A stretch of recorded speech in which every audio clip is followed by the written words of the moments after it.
सारत डहर पूरा पंचायत के नामे बढ़ल कई हो। सारत डहर पूरा पंचायत के नामे बढ़ल कई हो। रंजन भारती देवी के साभे मुखिया बनल कई हो। रंजन भारती देवी के साभे मुखिया बनल कई हो।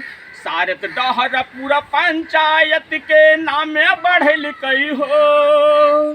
सारत डहर पूरा पंचायत के नामे बढ़ल कई हो। रंजन भारती देवी के साभे मुखिया बनल कई हो। रंजन भारती देवी के साभे मुखिया बनल कई हो। गोपाल यादव चाचा हाकिन गौवा के बेटा, इनके पूरे पंचायत में सभी के चाहेता।